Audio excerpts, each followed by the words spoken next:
लेकिन जो हम्म, स्टेनोग्राफी वाले बच्चे हैं जिनके पास कोई सब्स्टिट्यूट नहीं है और वो बच्चे सिर्फ स्टेनोग्राफी के लिए आए हैं, उनकी मेरिट रिटर्न की जी खराब कर दी उन्होंने। तो इसके लिए क्या बिल्कुल। एसएससी को भारत में कुछ ऐसा करना चाहिए कि स्टेनोग्राफी के जो बच्चे हैं उनका स्किल का टेस्ट पहले करें, ताकि भीड़ रिटर्न में ना आए और एक जिन्होंने बच्चा उनको जी मिल सके। आप सहमत है मेरी बात बिल्कुल से? सर। एसएससी मैं ये मानती हूँ, जैसे कुछ चीजें हैं जो अलग तरह के स्किल की डिमांड करती हैं, ऐसी ही प्रॉब्लम हम देखते हैं बच्चों को आती है जब वो पुलिस के एग्जाम में बैठते हैं। बहुत सारे बच्चे पढ़ाई में अच्छे हैं लेकिन फिजिकली फिट नहीं होते, मेडिकली फिट नहीं होते।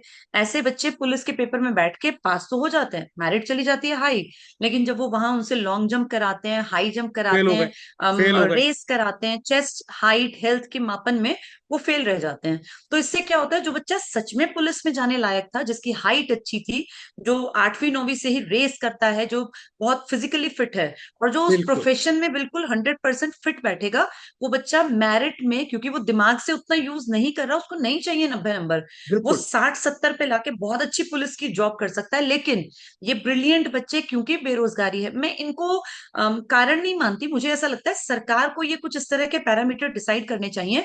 जैसे स्टेनोग्राफी क्योंकि स्किल बेस्ड है, तो स्किल टेस्ट सरकार पहले ले ले, ताकि जो बच्चे एग्जाम में बैठे वो एक लेवल के हों, और वो सभी बच्चे स्टेनोग्राफी के कोर्स में पारंगत हों।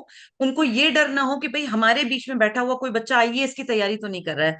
वो सब जानते हैं हम सबका लेवल एक होगा, जिसने सच में मेहनत की होगी वो नंबर ले जाएगा, जिसने मेहनत नहीं किया वो सेकंड स्टेज पे रुक जाएगा। सेम ऐसे ही पुलिस के लिए कर सकती है सरकार, कि पेपर ठीक फिजिकल है ले, पहले कर ले। पेपर और फिजिकल। फिजिकल, जी, जो मेडिकली अनफिट बच्चे हैं वो पहले ही बाहर निकल जाएं।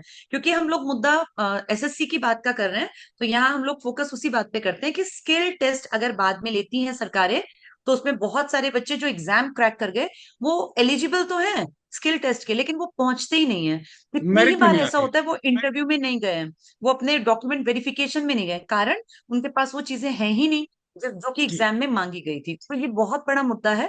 बहुत सारे बच्चे जो सच में उस पोस्ट के लिए एलिजिबल थे, वो वहां तक पहुंच ही नहीं पाते हैं, तो इस पे सरकार को गौर करना चाहिए। जी बलता मैम, हम लोग बात कर रहे हैं, आप बात कर रहे हैं, हम भी बात कर रहे हैं। ठीक है, मेरी कल एसएससी में एक मेंबर हैं उसके, एसएससी के नाम नहीं मैं खोलूंगा, उनसे मेरी बात हो रही थी। बट एसएससी का क्या जी फंडा है, वो एक कूक मंडुक टाइप की संस्था है। वहाँ जी लकीर के फकीर हैं, प्रैक्टिकल नहीं है। वो एक जी प्लानिंग बनाते हैं, उनकी एक नीति बनती है, उनके सामने जी 10 साल का बजट होता है, उनके सामने एक टारगेट होता है। और वो टारगेट सारे, मतलब अनपढ़ को भी, बड़े को भी, मिडिल लेवल के बच्चे को भी और हायर लेवल के बच्चे को भी, सबको उन्होंने एसएससी का एक एग्जाम दिया। आप ये रिटन पास करो, उसके बाद स्किल में जाओ। वहां तो थ्योरी ही पूरी जी उल्टी हो गई है, इसका मार जो है बच्चों पे पड़ रहा है। जो जनरेशन है वो डेमोलाइज हो रही है। आप मेरी बात से एग्री जी करते हैं? तो सवाल ये, हमारी बिल्कुल बात सर एस बिल्कुल। ये बबीता जी, एसएससी तक ये बात कैसे पहुंचे कि भाई आप पहले स्किल लेना शुरू करो, आपको अच्छे स्टूडेंट, अच्छे कैंडिडेट्स मिलेंगे आपको सर्विस के लिए। ये कैसे पहुंचे? सर इसका जरिया हो सकता है, आज के टाइम में सबसे बड़ी ताकत है सोशल मीडिया। जैसे आपने ये बात फील की, आपको तो टेस्ट नहीं देना, मैं तो चलिए एक टीचर हूं, लेकिन आप तो क्षेत्र ही अलग है, फिर भी आपने बच्चों की भलाई के लिए सोचा। जब इस तरह से जागरूकता आएगी ना, और इस तरह के डिस्कशंस जब हम लोग देखेंगे सोशल प्लेटफॉर्म्स के जरिए, कहीं ना कहीं विचारों को एक माध्यम मिलेगा, और कभी ना कभी ये बातें जो पॉलिसी मेकर हैं उनके कानों तक भी जाएंगी।